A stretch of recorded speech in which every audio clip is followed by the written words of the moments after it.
All right, all of you Disney fans, you tuned in for another magical installment of DizRadio and the DizRadio Show. And as we continue to bring you the magic and memories from your lifetime of Disney, whether that's television, movies, voice acting, and you name it. And with us here this week is somebody that is no stranger to any of you. You know him from a variety of different things, from the Apple Dumpling Gang Rides Again, Animal House, The West Wing, Hart of Dixie, and of course, Netflix's newest show, Virgin River. We have none other than the one, the only, Tim Matheson here. Welcome to DizRadio. Thanks so much. It's great to be with you. It is our pleasure having you on. I mean, your resume is impressive. Everything from television, movies, voice acting, you have played a part in so many different people's lives. I mean, no matter where you turn, we're always hearing your voice, seeing your face. It doesn't make a difference what it is. I guess the one thing I want to start off with, because it is such a great career, what led you down the road of acting for this lifelong career of yours?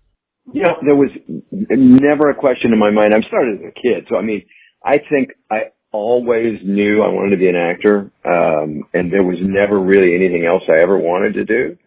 And what happens in an acting career is you go out and audition for all sorts of different things, you know, especially as a kid, and and something pops up, and then all of a sudden you audition for it, like Jonny Quest. When I went over to Hanna-Barbera, I think I was 15 years old, and auditioned for Jonny Quest. I was there for a half an hour. I did an audition. 6 months later or something, I got a call that they'd picked up the series, and I was hired and went into production, and I had never done any voice acting at that time. And it was a real challenge for me, but it was a great education. I had a ball, cause I'd have to go to school at Hanna-Barbera Studios, over in Hollywood. And, so I was hanging around with animators. I would pop into a recording studio where they were recording the Flintstones and the Jetsons and watch these actors, you know, trying to make sense of cause it was like a radio show. We all got up together. We're all acting in the same room together in front of a microphone, different microphones, and recording a whole episode. And it was so much fun. It was some of the best actors I think I've ever worked with too. Well, you know, and it's one of those things, like you said, it is this lifelong, you know, legacy then where it was in your blood. You loved it. You lived it. And, you know, I guess being in some of those early classics that have been passed on to generations like Animal House and Apple Dumpling Gang Rides Again, I guess, you know, when you go through these, you know, how many times do you go out and about and people still, you know, quote these movies to you because they played this big part in their lives? Yeah, it's true. No, it's true. And you know, people come up to you and I never quite know whether it's The West Wing or Animal House or Hart of Dixie or, you know, any number of different things that I've done in my career. So, but I got to tell you, especially talking to you on DizRadio, I always, as a kid, my dream was to get into a Disney film. I mean, I think one of the main reasons I started acting and wanted to be in movies was watching, you know, Haley Mills and The Parent Trap and, you know, early Disney films. And I wanted to be there. And I had auditioned and I think I tested for a couple of different shows over at Disney and never got in, never got the job. I got other things I was doing, but, it was until the Apple Dumpling Gang. And then, you know, Walt was gone and things had, you know, changed radically, but it was always a dream of mine to as a kid to be in those shows. And that was one of those unfulfilled dreams, but you know, something else always happens. Well, you know, it's one of those things where, you know, everything is still possible. There's still plenty of time for it to become this iconic, you know, have your voice in an animated feature, right? Absolutely. I mean, no, listen, that's the great thing about the entertainment industry and about show business for me is that like, you know, there are times when you're just not working, you know, and it's just, there's nothing going on, nothing for you or your type or whatever. For whatever reason, there's just nothing happening. And then the phone will ring and it'll be, hey, you got, you know, they wanted you to do this, such and about, you know, and it's like, okay. And then you're off and running into a new adventure. So it's really, you know, gosh, I've been doing it, you know, most of my life, over 50, 60 years. So it's like, it's never boring. It's always engaging, and they're mostly, uniformly, 99% of the time, wonderful people to work with, and it's better than a desk job, is what I always felt. Well, and it's the kind of thing where, you have had so many different roles, television, numerous movies, you name it. Of course, The West Wing, which, everybody loved. And now that Heart of Dixie has been, on Netflix now, there's a resurgence with that love again. What was it like, playing this doctor on this small town kind of show, which also leads you into Virgin River, where it's different, it's more drama, but you're playing a doctor once again. No, absolutely, Jonathan. I mean, it's Hart of Dixie was one of those crazy things where a director that I had worked with called me up and asked me would I come in and audition for a part in this pilot he was doing, and I said, yeah, sure, I'll come in and I auditioned and they asked me to do it, and so I wasn't a regular at the time. I was just, I was going to do a couple of different ones and a couple of different episodes, and I was mostly directing at that time. I was directing pilots. I did covert affairs and a bunch of different pilots and things. So it was one of those things that, but for Jason Ensler, who directed the pilot of Hart of Dixie, I wouldn't have been involved. And so I came in and did the pilot. Then they said, well, with this character is so great, we want to keep you on the show. And, so eventually I became a regular on the show, and it was a fun show. Working with Rachel Bilson was just such a dream, and Jamie King, and, it was a great cast. And, it was about a magical little town where people who were on opposite sides of the political spectrum and the social spectrum and the emotional spectrum somehow figured out a way to get along, and playing a doctor. And I find that I've played a doctor in many shows that I've done throughout, like even in Animal House, he was pre-med, and became a gynecologist. So Eric Stratton. So I'm, and then up came, Virgin River, and it was like, wow, it's similar in sort of thematics, but totally different in the way it's executed. And but again, it's a story of a small town where a lot of sort of oddball characters have congregated because they wanted to get away from emotional crises or the big city, or get back to one-on-one relationships with people instead of just a hustle bustle, and thinking that'll be simpler. And what it turns out is life is never that simple. So it's fun, and it's great, and we really enjoy it. And, it's exciting to be doing a second season. Well, and with that too, it's gained this popularity, of course. And, of course, Virgin River, this book series, many people have been following the books. They love those books. And it is a lot, it's complicated. It's deep. It's these personal connections and storylines. I guess, did you expect that it was going to be so well received, on Netflix as it is? No, I mean, Netflix is an amazing experience to be involved with, especially, in light of Hart of Dixie, and all of a sudden, people are rediscovering the show, and it's like it's on, like it's back on the air again. But what is interesting to me is that with Virgin River, all of a sudden, all the episodes drop on one day. On December 6th was our premiere day, and all 10 episodes were available for viewing, and wow, so it's a totally different reaction than you on a network where one show a week is on and everybody sort of, cozies up to it. But the impact of all 10 episodes being released at once and available to an audience all at once, so that, like a week later, I run into people who go, my God, I watched the whole episode. I watched every episode. All 10. When do the next ones come? I just love the show. And it's like, it's totally unique and different than anything I've ever experienced before. And I guess this is the future.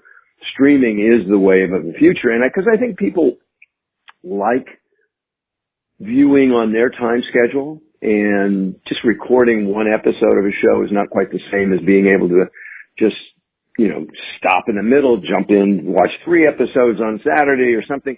And I think that kind of, that availability is very attractive to an audience, especially a younger audience. So, I just find it fascinating, and I feel, lucky and blessed to be involved with the show. Well, and it's the kind of thing too, when they all drop like that all at once, you have to get a lot of fans. I'm sure you've encountered this so many times where they binge them all and they're like, okay, are you making season 2 right now? Because I can't wait. Yes. And they, so they did pick us up for season 2, and that's really exciting, but we also have, there's a different, it's like one continuous story in a way, the way we're doing it, because sometimes episode number 2 picks up right off, like 5 minutes after episode 1 ends, or episode 3 picks up right after episode 2, or it's a day later or a week later. It's not like in a normal series where it's an indeterminate amount of time later. It's the same world, but sometime later, without any connection between the episodes. There's sort of a linear connection in this world that we're in Virgin River. And I really like that. I find it interesting and fascinating as an actor and a director, because I directed a couple of episodes, the last 9 and 10, the finale. And so it's great because you can just see the natural flow of the character, and it's just a whole new world out there. It's great. That's also the great thing about this entertainment industry is yes, the procedure of making it is the same, but the sort of the style of shooting and the style of writing and playing the characters and the style of the content is evolving and changing. And it's fascinating, as somebody who's been around a while, to see how it's growing and altering and changing. And, it's exhilarating. Well, and with that too, like you said, everything is constantly changing and moving. And it's kind of funny because you're moving into the future and streaming and new techniques and things like that. But you're shooting a series that's in a small town in the woods. And what is it like being surrounded with, you're kind of surrounded in the quietness of nature, but at the same time, working as fast as you can to wrap up this fantastic story. Yeah. It's, I just, I kid around with a lot of the people that I work with. I say, this is exactly how it was. There's really no difference in the way you shoot a show or a movie than the way it was when I was a kid, except, okay, we shot on black and white film when I was 12 years old, and these big clunky cameras. So now the cameras are smaller. It's digital, not film. It's in color, and the lights are smaller and it's not as hot, and the dollies that the cameras sit on are smaller, and there's all sorts of, we're using drones. The techniques have changed, but basically it's always the same. Drama and comedy is got to be on the page. It's got to be in the script. If you don't have a good story, I don't care what you do with the camera and what you do with the actors, it's not going to work. Or you may get away with it once, but it's not going to, you won't have any, afterlife. So it's really all down to good writing, good characters in dramatic and comedic situations, and you've got to play it real, so that aspect of it never changes, but it's just, the technical stuff can swing around so that you can shoot in front of a green screen the whole movie, and like some of the Marvel things do. But that's, and that's challenging in and of itself. But really, it's got to be, you've got to have it on the page and in the characters. Otherwise, they'll never work. Definitely. Well, and like you said, too, things, they stay the same, yet they evolve. And of course, you've been behind the camera, in front of the camera, and of course, doing a lot of voice work as well from, Jonny Quest, Sinbad Jr., so many. And, what's it like lending your voice to something and trying to portray that character, in an animated form? All the Looney Tune characters, Elmer Fudd, and so many different characters, over at Warner Brothers. And Mel Blanc, from my estimation, was one of the finest actors I've ever worked with. He could literally do a scene with actors in two different voices speaking to each other. And it was like, and I had a hard enough time just trying to find the right tone and character to play with Sinbad, Jr. or young Samson. And so Mel was and the voice actors, they're totally committed, they just totally believe who that character is, but they could visually do it. And it was a unique challenge because oftentimes most of the actors would come in and do 2-3 different voices per episode. And I just didn't know what place in my brain to place all that information of how that voice should sound and jump from character to character and still have that voice and then this voice and, so it was very challenging. And I must say I came away, from that experience with Jonny Quest and all the different animation films, the series that I did earlier on at Hanna-Barbera, that it's wow. It's not to be taken lightly. It's difficult work, challenging work, because it seems a little larger than life. However, it has to be real. Once you get bigger than life, it has to be realer than real, So the bigger you get, the more real it has to be. So it's just, otherwise it's just called big, loud, bad acting. And I must say that, Disney is the master of the great animated films, and it's a testament to, the Pixar and all of those.